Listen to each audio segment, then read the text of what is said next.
Hey everyone, welcome back to the There Are Four Hosts podcast. This time we have three. With me today I have Mike. Hey everybody, you can find me at Blue Beetle Games on Twitter.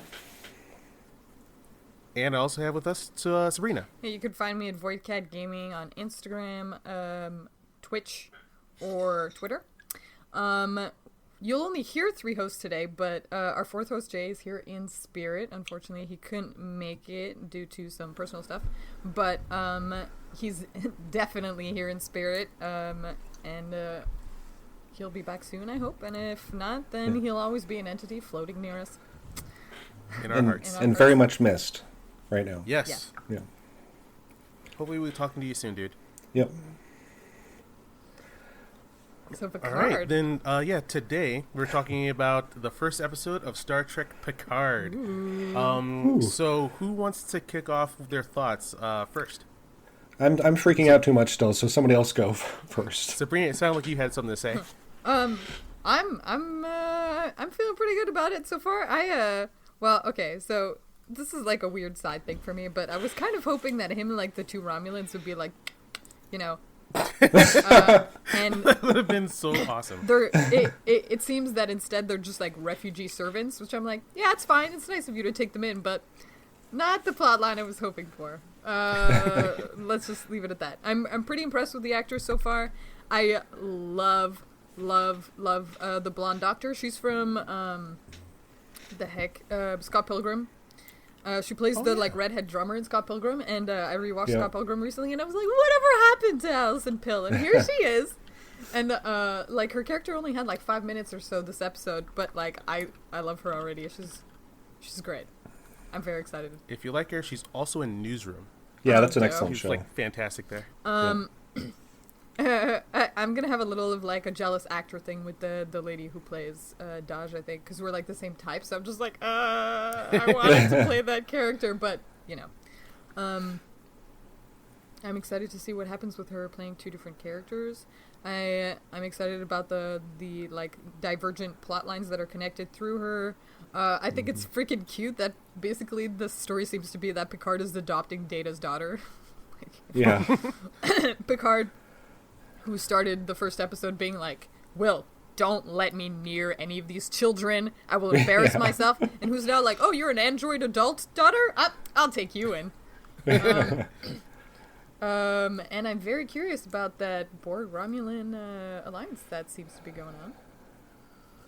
What do you mean about the divergent storylines? So you have the two twin girls, and one of them is going to be on the side of, like, you know, Picard, the Federation, the Romulans that have escaped, whereas her twin is going to be like our liaison to the Borg Romulan Alliance Empire, whatever is going on there. So we'll see like two sides of the like Cold War, maybe. I don't know if that's what's going on or not. But like the fact that they have the same character that's doing like the two different ones, so that we'll see them clash later, and it gives us an excuse to be in both of those worlds. That's what I meant. Okay. All right. So what do we think happened to Dahj? Because she kind of got, spoiler, incinerated at the end. Oh yeah, I'm pretty sure she's vaporized. I'm expecting a like Transformer level. Transformer. What the fuck? A Terminator level, like, this is my alloy exoskeleton underneath, sort of thing, to be honest. She's like, come with me if you want to live, type thing. Yeah, I definitely don't think that they would introduce her and be like, there's a twin, and then be like, she's dead, so I guess you have to go fight. No, Yeah. You know what? They might do that, because it would force Picard to go out into space to find the other. The twin. She's That's a the good sacrifice the hero has to experience to be pushed into the adventure. And if you like take away that sacrifice, it takes away like her loss, which is tragic. And I definitely didn't see it coming because I thought she was going to be like A main the character, Uber woman, yeah. and then Yeah. and then like I mean, well, she still gets is hit. I'm just like her other self, but yeah. the actress. I kept on waiting for them to. She dives away from the explosion or something, and then it happens and it's still there. I'm just like, oh, you killed her! Holy crap! Yeah. Then how are you going to reverse this? We'll see about whether she's really dead or not. We will see. Mike, what's your thoughts? I've only seen it twice so far. I watched it again this morning. I was very impressed. I liked it better the second time because the first time it was at a party and I got distracted. But I mean, the production value What's that? Viewing parties, yeah. I know what they're like. Yeah, yeah. The production value I thought was great. All the acting was great. I mean, it got me excited to be back in Picard's world, and I'm just I can't wait for the next episode. Basically, it's I did not find anything in there that I did not like that I can think of. Yeah, I'm just excited to see where they take the story. Mm-hmm. See, my thoughts are that I'm still stroking my chin on what what I totally feel about the show, because I admit I was going into ready not to like it, Yeah. and I also don't like to do that, so I don't like watching things so I can just to dislike them. Right. I give them their chance to prove themselves. So like with so much so there's been so much build up on like how it might not be like regular Star Trek and all this drama that I've been watching online. It colored how I felt about it on my first viewing. I watched it twice. My first viewing was that I didn't like it. Then the second viewing made me go, wait. Because like I expected them to be really cheap on some things and also not get Star Trek accurate. But like one of the things that made me... one of the things that stuck out the most was that they stuck with the ending of Nemesis. I didn't expect that. Like, through the comic books and the Star Trek Online game, it's always continuity that what you thought the cheap answer was going to be, like, Data sacrificed himself, but no, he didn't. He becomes before. But here, they actually said, nope, Data is done. That's it. Before was not good enough to become Data. So it's kind of like, oh. I like that they did that, actually. But Yeah, I I did feel too. they had pretty to ballsy. they had to make like lol the big like Picard to be like, I gotta help her. Not lol, Dahj. Dahj, yeah. Whatever, lol. No, Dahj. that's that Tomato, is an tomato. impressive mix-up. Data's daughter. Most people have forgotten that name, lol. Lol. Data's original daughter from the TV series, for people who don't know. But that's the best. I mean, like one of the best Star Trek gifts that you can use outside of the Star Trek fandom is the one where, like Wesley throws the ball and then goes to the ball, and then like a second later, her hand goes up. Yeah. Somebody, you've seen that gif. Somebody put like joke on the ball. It's amazing. Okay, just I have not seen that one, but it sounds awesome. I'll send it to you. Other things that like I thought I wasn't going to like, but then I watched an interview with the director. I don't like this early 2000s coloring of like making everything gold, bronze, or blue. And then I listened to the reasoning behind it, which I thought was going to be just like corporations say this is what makes things look cool. Yeah. But the director, she says, no, I wanted you guys to come back and feel warmth. And I was like, Oh, nice. oh. That's cool. I wonder if that's going to be contrasted against the like Borg Romulan side being greens. Yeah, that would be cool. Yeah. Yeah, also, I was going to say, do we want to try, like, a podcast structure that keeps us going, such as saying, like, our first section is what we say is the bad, the good, and then, like, scattered thoughts at the end? To give us, like, some structure. Maybe, and I'm also going to cut this part out when we edit. Oh, Okay. If you like. That's really cool. Unless you I wanted was just to going to have this be... ask the Yep, have it be audience. organically, like, people just hearing us talk things out. Behind the scenes. Okay. Do you guys, are you cool with that kind of structure? Yeah. Okay, so let's see. Since I just came up with it, and I don't want to put either of you on the spot, I will start with the bad. Okay. And we then, did the good already? Is that what we did? Oh no. I want to like that. This is probably like why I Okay. want to do the structure, so we don't end on a bad note. Gotcha. Okay. Because like, I don't want people's like the lingering thought. People's like we just didn't like it, but instead have that be get the bad out of the way, then we do the good, and then all of our scattered thoughts about everything. Sounds good. Cool. Right. So, the bad I'm seeing in this is, and bad is subjective, of course. What I didn't like was, like I said, for me, Star Trek is at its best when you're tackling the unknown. When, like, Star Trek is rivaling Interstellar, where you take your spaceship up into space and, not everything adheres to a terrestrial structure. Like, Romulans and whatnot. And it's not like politics. So I'm not sure if that's going to happen. But so far, the overall feel of the sci-fi feels more adventure Firefly than it does science fiction. And also, I like I guess I like my Star Trek being Starfleet, not what happens when you have a rogue with a spaceship, which is kind of like, that's not Star Trek. Hey, but some of the Star Trek movies, several of the Star Trek movies were like a Starfleet captain absconds with a ship. And I grumbled so much. Like, how dare they fly through space and travel through time in a piece of crap Klingon bird of prey. There you go. Yeah. It was a junker bird of prey. Yet they travel through time with it. I have my little things for Star Trek. How I like things in their place, but conversely, I mean, maybe it is kind of creative that they didn't do that formula again. So, yeah, I go back and forth on what I do and don't like. Yeah. Because I'm still trying to. I'm still. There's still some stuff same that I really like, and some stuff that I'm really like. I don't know about that. What's a thing that you don't know about, or don't like? Yeah. I'm. I'm always happy to talk about both of the sides in my brain. I watched it with my roommates, one of whom hasn't really seen Star Trek, and one of whom is a person that I introduced to Star Trek. And the person that I introduced to Star Trek and I have a kind of similar sentiment about Star Trek, probably because I definitely was involved in shaping his opinion here. But like you said, everybody expects different things from Star Trek, and what I really care about in my Star Trek is that it attempts to handle like moral questions. Obviously TNG did that, TOS did that, Voyager, and they don't always do the right thing, but they know that they don't always do the right thing, and they do their best to grow towards a better thing. And the whole thing is that we've built a utopia in the center of us at Earth, and we're working our way out. So the fact that we're working for a brighter future is one of the big important things for Star Trek for me. So I appreciate Picard's like, we stopped helping people who need help because we panicked and protected ourselves. So I love Starfleet. I appreciate that. But, yeah, y'all, the whole point of Star Trek was that, Earth was a utopia.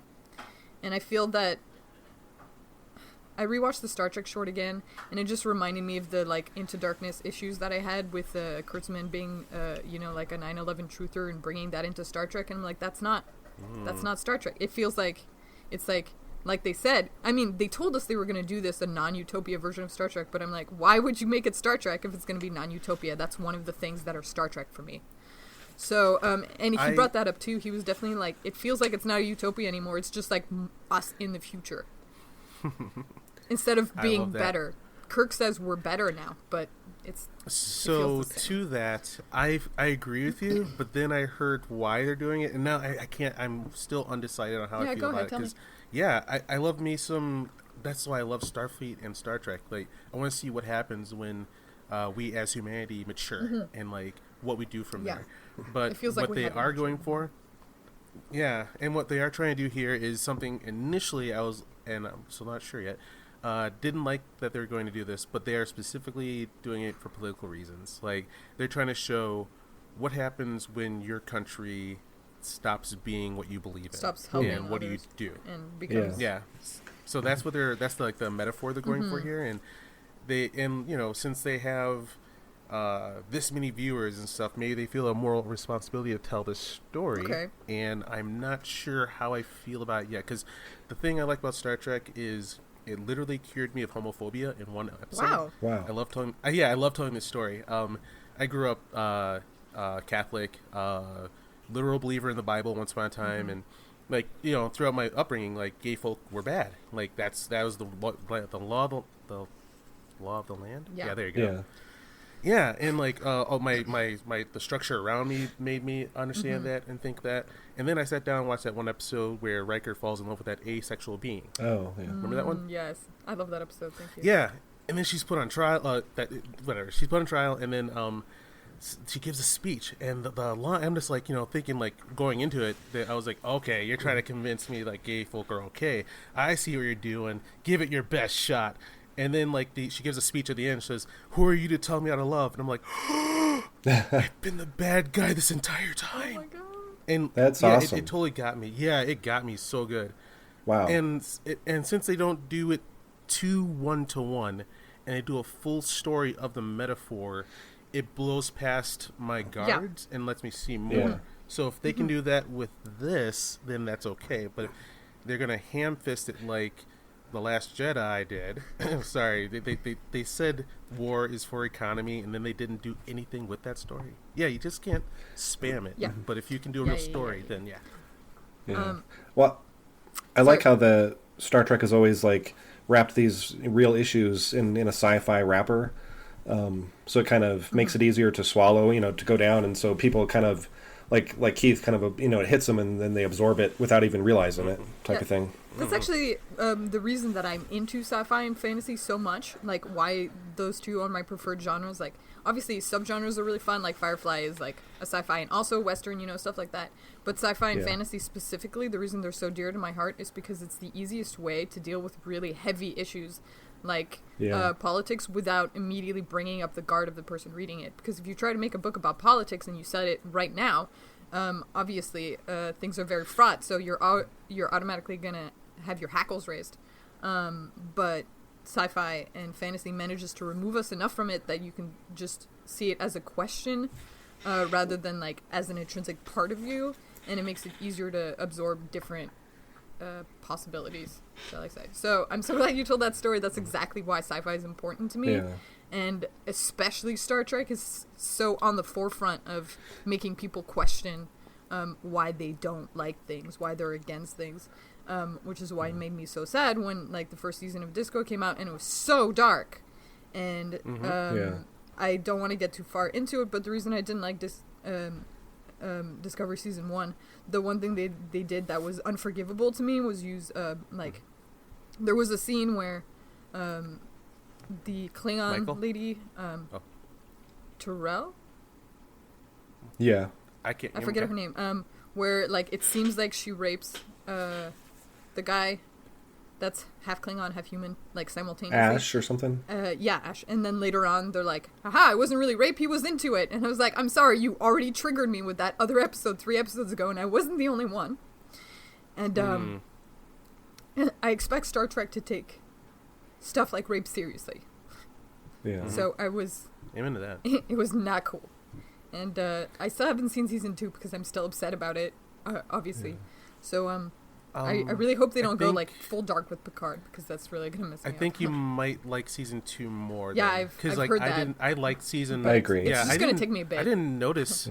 I didn't notice him. I swear, yes, like, it's one of the things I look out for. You know, like you look out for some stuff, and I look out for some other stuff, and we help each other. Because I have something I could point out in this episode of Picard. Yeah. But like really quickly, like for Discovery, I didn't see that. And I'm sorry that you felt that way, but I did like season 1 more because I saw everyone on the show have to work harder for their victory versus season 2, which is very bubblegum, and people. It looks like they addressed people saying they didn't like the darkness, so. Maybe I definitely heard that season 2 is very different. I know they wiped out their entire writer's room and started from new. The stuff that I've heard about season 2 is also like pulling me in a different direction, but I will watch it eventually. I'm just still kind of in a bad place about that. Gotcha. Yeah.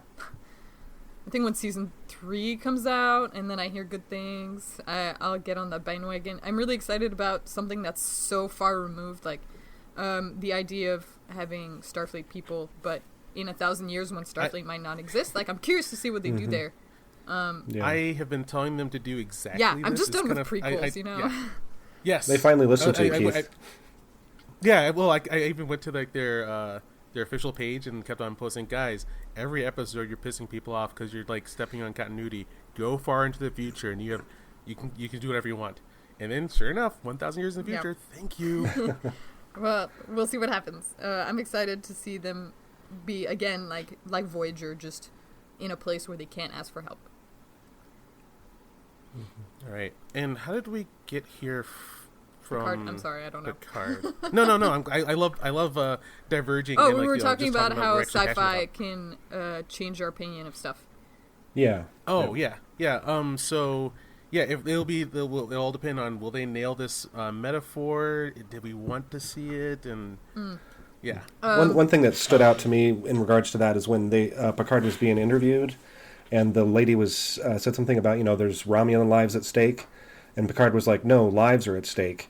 Like there's no distinction. It's yeah, I love that part. Yeah. That was very good. That was very Picard of him. That was another scene that pissed off my roommate because he was like, I thought this was a utopia. Why do they have aggressive journalists? Why did Picard... No, excuse me. He said, why did Picard only agree to do one interview? And he agreed to do one interview with a journalist who would be like this. And I actually think that's a good point. I feel like it's something that they wrote the scene for the speech rather than that. But, like, stuff like that I will forgive. We have a tendency to put Star Trek on a higher pedestal than it should sit on. And I'm definitely guilty of that, but I think, like, in a case like that, I understand why he's frustrated, but I'm ready to let that go. Especially for a Picard speech. I mean, come on. Yeah.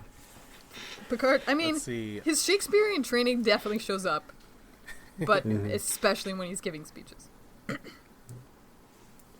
Mike, do you have anything... You mentioned before there was nothing you didn't like. Are you sure? Do you Yeah. have anything that maybe might come to mind? I'm trying to think. And if you don't, that's totally cool.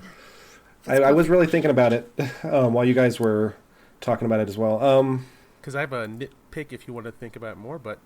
Yeah, go ahead and give us your nitpick. My nitpick is something that's...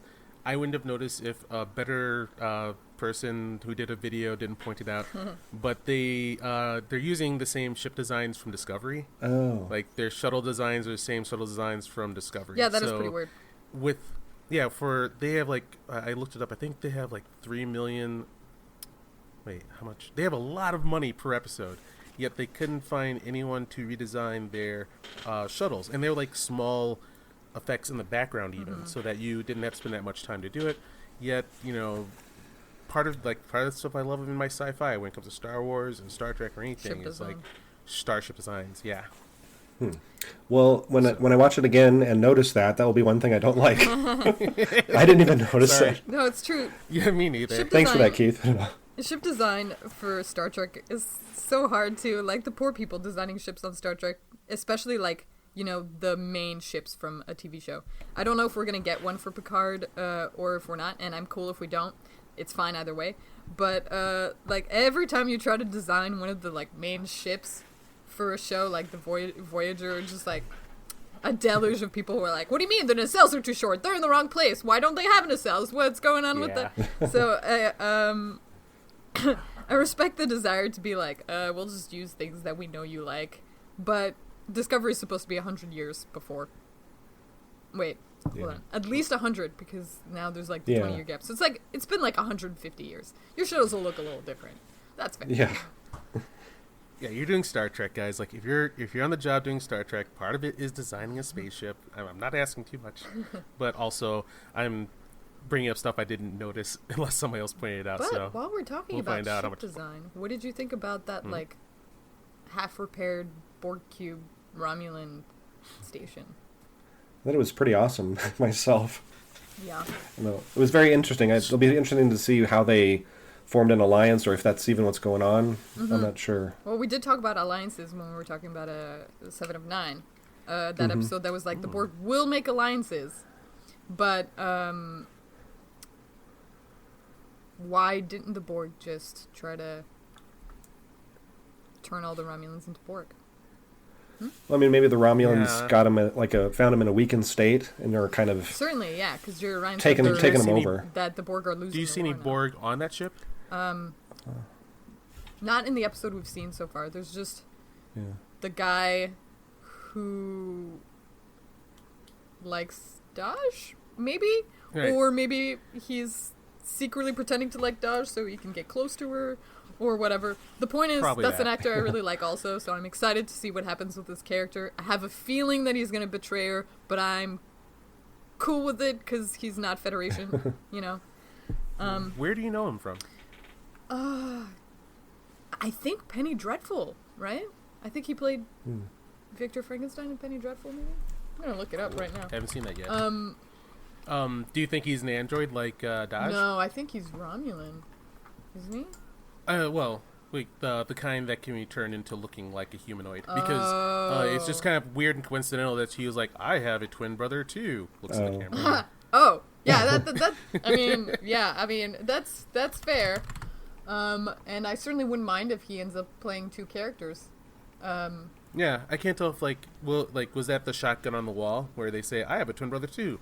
I expected him to show up in about 4 episodes, or was that just him saying it and then to get her attention. Will they not touch it ever again? Hopefully they touch on it again. So my guess on that Borg cube was that it's a Delric one that they found and they're using. Ooh, and okay.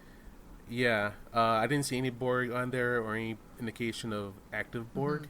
So it seems like they have their own Borg cube, and it'll depend on what do they do with this. Like, why do they have it? What is their plan? I also I also know a gigantic secret spoiler. Oh God, I please definitely don't. should not have looked up. No. I'm not I thought I was going to like the show less than I was. So I was like, with Star Wars, I disliked it. So I just ate up all the spoilers I could get, and I was like, fine. But this one, there's something in here that I know happening in the future that I was like, I should have did that. And I can't wait to see what everyone thinks. Yeah, we will come to your house and punch you in the throat if you tell us. I will stand there and take it because I'm sorry that I do not want to soil anything like You're that. like, no you're offense, for Keith. yourself. No, none taken. Like, I don't want to spoil it for anyone. Apologize to yourself for spoiling yourself. Yeah. We've had talk, and I've forgiven myself, and just don't do it again, Keith. Like, I know. I don't think that the Borg are going to be like a derelict thing in this one, obviously because of Jerry and Hugh. We'll see them next episode, so I guess we'll find out what's going on there. That might be it then. Splinter Borg. I will be very shocked. Yeah, Splinter Borg, because I would be very shocked if 7 of 9 was like, okay, well, I'm going to go back to my Borg friends and ditch the Starfleet now. Seems unlikely. Yeah. So, yeah, definitely. Maybe she'll be the diplomat. We'll see. Or like as Starfleet punked out on helping the They'll help Romulans. the Borg instead. What if it was the Borg who swooped in to help them instead? What if the Borgs are the ones making the synthetics? Yeah, and also they mentioned how the synthetics weren't like Data. Yeah. I'm kind of curious what they Transformers. More than meets were. That'd be the eye. awesome. But yeah, will we see like their like Walmart brand androids at all? Like what generic? What limits did they have? Yeah, I'm really looking forward to seeing like what. Yeah, they do I'm with frankly picturing the people from I Am Legend, like those robots. Oh yeah, that would be I cool. hope that's not it. Like design for design, but that's definitely what my brain conjured when they were like synthetics. Let's see. Do we want to end what we didn't like and maybe start going to what we did? Yeah. I mean, I feel like I ranted about what I did like a lot already, so. If you have more, that's cool. One of y'all go Or first. do you want to give it to Mike? Mike. No, I only had the Discovery ships that you brought up, Keith. Now, so that was it for me. I mean, what do you like? Oh, what do I like the most? One thing I liked was their inclusion of the name Maddox, who is trying to, like in one of the episodes, I think it's crap. I can't remember the name of the episode, but he was trying to basically dismantle Data so he can learn to make more. Yeah. And I was wondering if maybe he created what's her name, Dahj, like in kind of to honor Data and Lal, maybe. I don't know if that's what he did or not. Actually made by Data after all. Yeah, maybe Maddox created her. I don't know. It was just a thought, but I did like that they mentioned his name. Mm-hmm. Yeah, I was blown away. Well, I wasn't blown away by it happened. I was wondering what's that name and why they seem to like give it importance. Mm-hmm. And then I looked it up, and it's one of the greatest episodes of Star Trek where the data trial and that one guy. I'm wondering, are they gonna bring that actor back? That would be That'd cool. Be fun. Yeah. But maybe Alison Pill will take care of that thing. That role, I mean, of being the android professional. I think she'll be that in the crew, but you need to find the strange, mysterious man out in the darkness who has disappeared. Maybe has the rest of something at Data's body, because like they said in the episode, you need a bit of data to make an android, which is odd. So how did the first Data get created if that's the case? But well, like the first Data was done by super genius Noonien Soon, and no one could ever match him ever again. Okay. But I was thinking, but if we had a bit of Data's cells, that we can, because cloning androids is the same as cloning. Cells? I don't know. I'm waiting. I'm sure they'll all explain it in the end. There'll be some pseudoscience about that. I'm sure. Yeah. Yeah, I hope they do that, and they don't do just like a hand waving thing, like, no, don't worry about it. We just got it. Don't worry about it. We said it, but now we changed our minds. I don't think they'll do that. It was too like specific of a line of like, we need a piece of data to be able to create a true AI human looking android. And it's so specific about Dahj, like, she's his daughter and she must be his daughter because she could drink tea, I think they spent too much focus on that for them to just hand wave it later. And if they do, I will be very upset. Fun fact, Picard's only ordered tea Earl Grey 7 times on TNG. And I read that. That's true. Twice already on Picard? Yeah. Decaf, though. Decaf. Yeah, that was cute. So it was a low-key meme that everyone like latched onto as if it happened way more times. But whatever. What else? Oh, the cloning thing.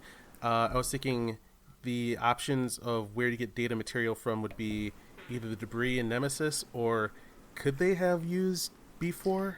Yeah, I feel like they could have, because somehow? B4 was, all of them were made by Noonien Singh, right? Well, but B4 was supposed to be an inferior version, wasn't he? Right, but something about his Yeah. positronic brain, I think. Oh, okay. I can't say that I know exactly, because, the pseudoscience in Star Trek is interesting, in that, like, sometimes it sounds totally, like, right, and sometimes you're like, okay, that's not even close. So it depends on what the writers are thinking. Here's something I didn't understand. Hopefully you guys can help me out on this one. What's the connection between Picard trying to get a fleet to help the Romulans and an attack on Mars? I don't see how the two... Yeah, I got this I got this one for you. Okay, so he was the head of the fleet, and he brought all the fleet to Romulus, to what's left of the Romulus system, to get Romulans onto the ships, onto lifeboats, etc. And while the fleet was elsewhere, the synthetics took the opportunity to hack and attack Mars. So everybody was like, it's your fault, first of all, that this attack went down. And second of all, instead of staying and helping the Romulans more like they need, we're going to pull the fleet back to defend the solar system, presumably. And that's why he left. Because he was like, really? We're just going to be like, they attacked us once, so we're only going to protect ourselves, and we're going to ignore all the people who need it. So yeah, there's that one for one, like we had a terrorist attack, so we're going to close all of our doors and fuck all y'all if you need help. So I thought it was very Star Trek of Picard to be like, that's not cool. And I want to say it's not in line with the Star Trek Utopia, but it is in line with the behavior we have seen from all of the special guest admirals. Like all of the special guest admirals on Star Trek are always secretly evil or possessed or whatever.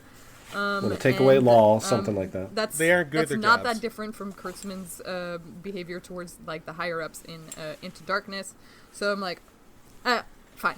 For the sake of making Picard like the shining light, I'll accept that Starfleet fucked up in this regard. However, I do have a question about whether all of the humanitarian aid that the Federation can give is only Starfleet. Like, don't we have civilian ships that we can help with? That's a good question. I'm not sure. Are they afraid of sending civilian ships in because they might get attacked? Because in that case, I would question, like, the reason they're helping the Romulans is because the supernova exploded. I will accept it, but I have a problem with it where I'll let it go. Because if that's it, then yeah, I'm good. But the problem I have with it and why I wasn't getting it is like, so... because a fleet was elsewhere, you couldn't stop a terrorist attack? Like, it seemed like it was like a ground attack, and... Yeah. And they said it was a hack, too, so, like... I'm not So super having, sure like- about the logic there, but that's Hopefully we'll find out more. yeah, right, of course. Fingers crossed. Do you guys think the mother, the mother who talked to Dahj was an AI or Maddox himself? Oh, yeah, the mom. I have a feeling. No, I think she was like placed with a real human mother. Yeah. The one that contacted her? Yeah. But the mom like So, already knows the- she's an the re- android. She already knows about Picard, so she was like, "Haha, go to Picard." Like, you know, she's more of a caretaker. Like, she was there to make sure that Dahj would go where she was supposed to, All right. and like reinforce Mike, the what do you fake think? memories. I mean, I agree with Sabrina, but I'd actually like it to be Maddox, so I Oh, think yeah. that would make it more interesting. I mean, that's what I think's the happening, re- but I think it would be dope if it was. It would be dope. There's a way she was acting, and then there was like a flicker of her hologram that indicated that she's not a real person. Like Oh, yeah. she may have actually had a real mother, but the person in that message was talking to her strangely and doing like weird things Yeah, in her she face was. that kind of and then also in the middle of it there was like this flicker of her hologram as if it was updating, and then it says, I think that's what it says, to look for Picard. Yeah. Or it triggered her into dialing Picard. Well, see, now I need to watch it again. So thanks, Keith. Yeah. Third time. Oh, no problem. Go, Keith, go. Let's see. What else is there to talk about in the show? One thing I liked was his towards the beginning, Picard's quote, "Dreams are lovely. It's the waking up I resent." I don't know why. I just like that quote. It's sad, but I thought it was interesting that his life is kind of, you know, where he'd rather be dreaming than being awake. I guess that has to do with, you know, the tragedy and stuff, but hopefully that turns around for him. Yeah, I definitely didn't expect Picard to start out with Jean-Luc just being like, "And I'd rather be dead." You're right. That kind of punched me in a place that I was not guarding. Right. But I do have something we could talk about because it's the very Yes, first please. episode. We've only seen like a glimpse of most of the main characters so far, of the new ones, not Picard. Obviously, we all love Jean-Luc. Oh, and just side tangent. I'm so glad that they had him speak French in the episode. And That was I have so cool. much respect for Sir Patrick Stewart, but his French is not very good. Like, he clearly has an accent. But anyway, we love Jean-Luc, so you can't answer this question with Jean-Luc. Who's the character you're most curious about right now? Mike. I'd have to say Dahj, and I don't know how you say her sister's name, Soji.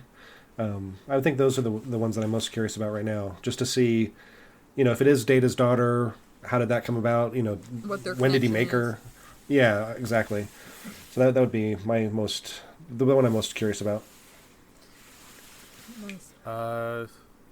The three I am curious about are the sword-wielding Romulan. Oh, we haven't even seen him yet. I'm so like, ugh.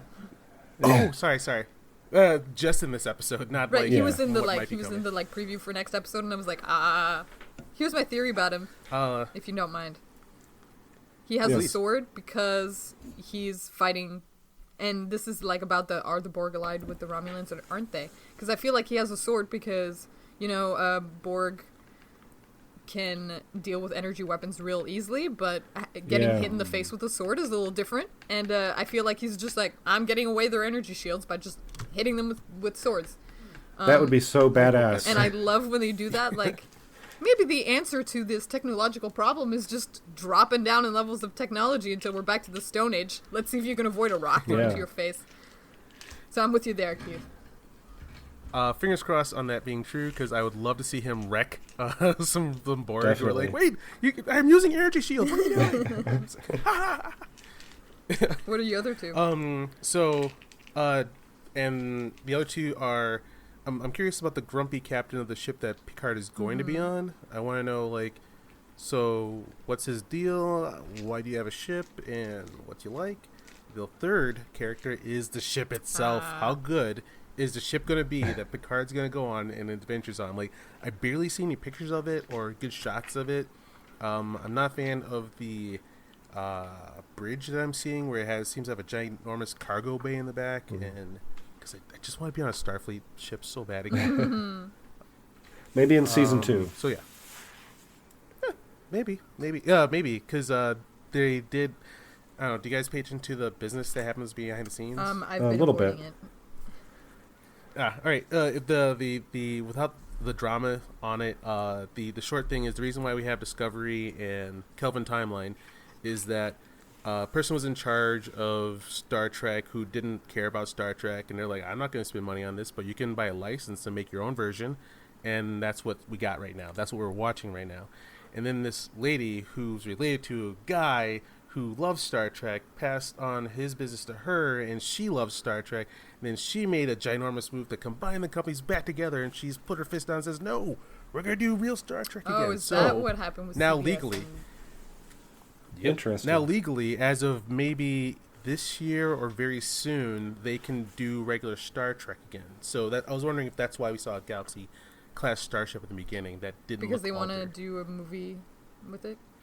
And they have the rights to do it now. Like they're able to use it. So I'm thinking, in next year things will start to look more Star Trek, and in 2 years we're going to get something that's what I call legit Star Trek. Root Star Trek. Shall see? Stuff that will be a little more OG. Well, recognizable. I don't think it's ever going to go back to like really what we had with TNG, because just the world of television and what people expect from television has changed so much since then. But the Orville does it. But you're right, they won't do it. yeah, the Orville has the benefit of being a comedy show. Comedies are treated differently, certainly. And it's intentionally Yeah, meta. and it's intentionally meta. Speaking of which, I heard that a new sci-fi parody is coming out, because I saw somebody be like, oh, it's interesting, when Discovery came out, the Orville came out, and now that this is coming out, this other show is coming out, and I don't know anything about it except that Hugh Laurie's in it. So I'm going to check that out, but What's it called? I don't remember. Let me I've look up seen it. the- I can't remember the name. Let's see.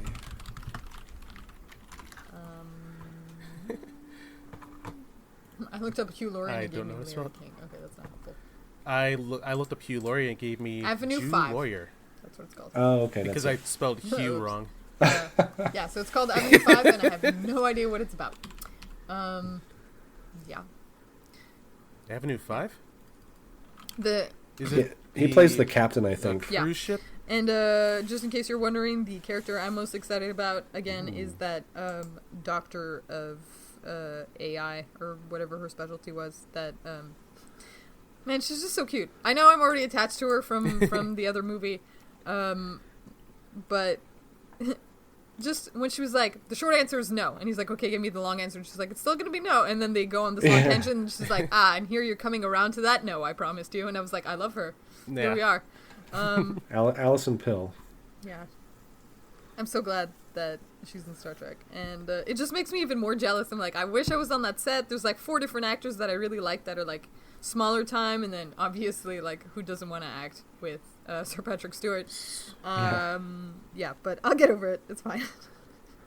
And since you're in LA, that could actually Please. happen. Do you like? I'm not sure how like your acting world works. Do you have an agent that you can say, hey, why aren't you talking to Star I Trek have a people? commercial agent, not a theatrical one, and not to get too far into it, but there are so many people in LA, and it just takes years and years before you even get to a position where they'll look at you.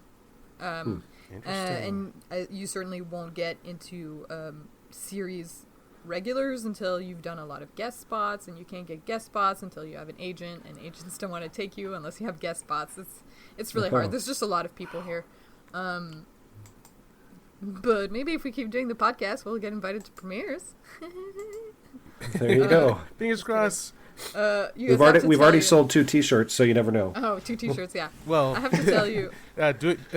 Doing my website, I got invited to the premiere of the Power Rangers that's movie. cool. So it is That's cool. possible. You I just have to dork tell out you hard guys the enough. story because it's made me very sad for a long time. And so Keith, when you added me on Facebook, it's because we were chatting in like a shitposting Star Trek group, but also because you saw a picture of that like dress that I made, right? So for those of you who haven't seen that picture, I made a cosplay dress of Star Trek Beyond. The reason I made that dress is because I was going to San Diego Comic-Con the year that Beyond was premiering, and one of my friends had gotten me tickets for the premiere. So I was like, oh, I'm definitely going in cosplay. And at the time I was living in San Francisco. We get to the airport, and the company that I had bought tickets with, their server was down. So, sorry, no flights. So many people were getting flights for the con that all of the other seats had filled up, so we had to rent a car. We drove down, we got there at 2 a.m., so I missed the premiere, and I'm still mad about it. Yeah. So... I have actually been one of the reasons why I friended you, because I was curious as to why you had that dress. Because now you know. Most people our age go TNG, and I was like, wait, why are you Shockingly, wearing a I actually would have classic gone dress? TOS. Yeah, I didn't know that it was Beyond, and I was like, huh. Yeah, because the Beyond uniform is and also similar to TOS one. your cover photo is the Enterprise. My cover photo is Enterprise. Yeah, that's also true. I mean, I was like, we are family. Facebook keeps going like, hey, you've had the same cover photo for like 3 years. Do you want to change it? I'm like, no. Why would I ever? It ain't broke. It attracts Star Trek fans right. to me. So, yeah. I just wanted Let's to see. complain. Any other points that we want to touch upon? No, just can't wait for episode 2. Oh, it's coming soon. A bunch of my friends went to the premiere because they're part of like a cosplay group in LA that's very well known, and they cool. saw all 4 of the first episodes, and I'm just like, Ooh. ooh, tell me everything, but don't tell me anything. They had people sit at theater for 4 hours? The episodes are 45 minutes long, I think. Maybe they only saw 3. But I think it was 3, but yeah. But like all 3 in like a theater. Yeah. Yeah. Yeah, I'm Cool. jealous. Do you know what theater it was? Okay. Usually when I see stuff like that, I just avoid any more information about it, so I don't like spend the whole night being like, I want to be there. So, All right. what are you looking forward to in the next episode? Keith? That was going to be my next question, and I'll say that what I'm looking forward to is answers. I don't want them to spam fan service and then walk away. I don't want to see there's a Borg and not hear a really good reason behind why they have a Borg cube, how they fit in Hugh and 7 of 9. I just want a well-structured bunch of answers versus like visuals that you recognize. I'm Star with you. Wars. Yeah. Star Wars, excellent Star Wars paint, but what's behind that? Yeah, there you go. Exactly. So I don't want Star Trek paint. I want Star Trek all the way through. Mm-hmm. Yeah. I don't need Picard like worship, but let's see what Picard would really be in this time. Yeah. So. And more. And Star it is cute. We rewatched the first and last 2-parters of TNG, and unfortunately, because disaster befell Jay, we couldn't talk about it, but we did watch it, and I'm sure you guys noticed this also, but it was quite nice that the TNG series ended with like Picard flash forward into the vineyard, and they were like, obviously the future has already changed, but that they still had the same vineyard. And I know this is not new to anybody because it was revealed with the poster, but I do like the way that they connected those. Yeah. Yeah, and how they started the episode with playing cards, and the last time we saw him in the TV show is him playing cards. The very last time. Going into it, like looking down my nose because I'm like, I'm gonna watch you guys not do this right, and like I was kind of like stroking my chin, like, hey, was that pandering or was that actually? It was actually good. I would say it was pandering if he was sitting at the it. table with the exact same people. Yeah. I'm gonna chalk it under good. I think that I liked it. I also liked him playing chess in his like dream, and just the moment of like, you'll never be like Data, and then so sad, poor Picard, his bestie's gone. A little weird that your bestie was an android, but it's fine. Let's see. Oh yeah, do you guys want to say anything random things about that? We watched the first and last episode. Any like feelings you guys that came back for you? Oh, I mean, the last episode of TNG is probably one of my favorite episodes of Trek, of any Trek. And I will admit, every time I watch that last scene, I either tear up or a few tears actually fall down my face. I'm not gonna lie. It's just, I love it because you can see Picard looking around and he realizes, maybe not for the first time, but this is his family, and he needs to spend more time with him and just kind of embrace that instead of trying to push him away like he has in the past, to try to keep that distance between him, as the captain. It is difficult. You're definitely supposed to keep that distance, and he's morally upstanding, but that also comes with a lot of catches for like the things that you want to do with people that you care about, whereas like the relationship you're supposed to have as their superior officer. My thoughts on it were, when we went back to watch the first and last one, I was just like how much I love being in that world. It's like being in warm bathwater. Yeah. It's just like, okay, I love this ship and the sounds, and like the action isn't like kick ass. It's the action is when they start dueling philosophies and just talking at each other. And you're like, yeah, get into it. And I didn't know that in the first episode we had seen McCoy until like I was already a man. It was a long time after seeing that episode that I knew that was McCoy. I forgot about that. Oh yeah, quick note about that. Yeah. So just Star Trek does have a long history of adding scenes of like fan service just to make us feel nice. So that was also a reminder of that first couple of episodes when McCoy shows up. I was like, right. This is normal in a Star Trek. It's good to have reminders like that to go easier on new series, to be like, wait, TNG wasn't perfect either. Voyager definitely wasn't perfect, A soft handover of the torch. Exactly. And I was thinking how much, like, when I go into a new series, I have often, you're not my real dad syndrome. Yep. So going from like TNG to DS9, I was like, no, and like I backhanded it. Took me years. Off the table. Years. Yep, it was decades until I was like, oh shit. Yeah, I spent all my teenage years. DS9 is my dad's favorite. He rewatches it periodically, and when I was a teenager, he'd invite me to watch it with him, and I'd always be like, DS9 is not a Star Trek; it's a Star Sit. Okay. And then I finally watched it, and I was like, I'm so sorry, Dad. Literally the next time I went home, I was like, Dad, I'm so sorry. You were right. I apologize for everything. I take it all back. My bad. It's like, it's too late now. Yeah, I went straight into it like when it came out, and I was like, I'm in a space station? Thanks, I hate it. I hate everything here. And Picard, you're leaving already? What's happening? Where am I? And then Worf shows up. And then there are periods of time when like there's just like a vacuum of good fiction that I want to watch, and you'll watch old series that happened like Stargate Atlantis. Yes, Stargate in general was because I ran out of stuff that I really really wanted to watch, and then like that happened, and my friend had the DVDs for DS9. I was like, fine, I'll watch it, and then you get that Starfleet feel, and everything starts feeling nice, and like, oh well, maybe I should get to know you guys. Yeah, nice space station. And, you guys have shuttles? What crap. But, hey, you guys make it through it. All right. And, yeah, eventually won me over. So, nice. Picard, you get all the chances in the universe. I want to be won over. I'm not fully won over yet. But you'll get there. I think there might be something there. And to be one episode in and to be sitting at that, like, I don't know if I like it or not, is pretty good. Because they've only had 45 minutes to convince you so far.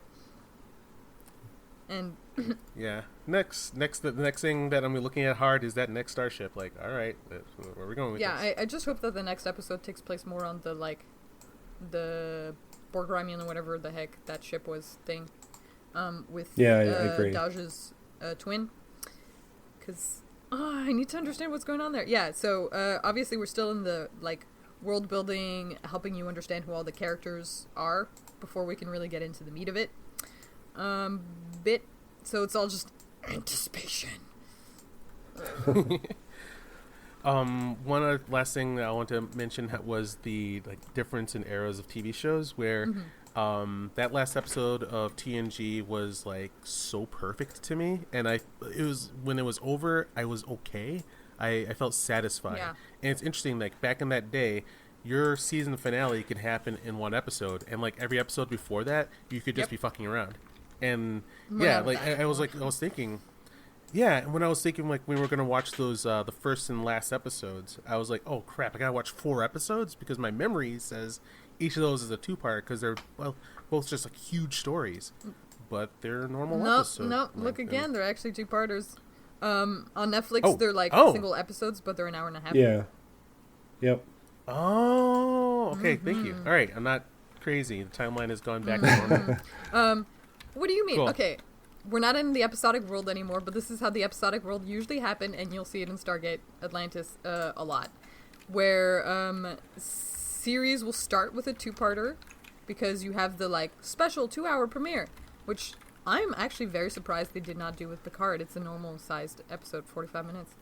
I'm not against it. I'm happy because it means that they're paying attention to what the story needs rather than like what system we should do, which is one of the reasons I'm a fan of miniseries in the first place, because it picks the amount of episodes that it needs rather than being like, well, we'll stretch the story to fit, as opposed to whatever.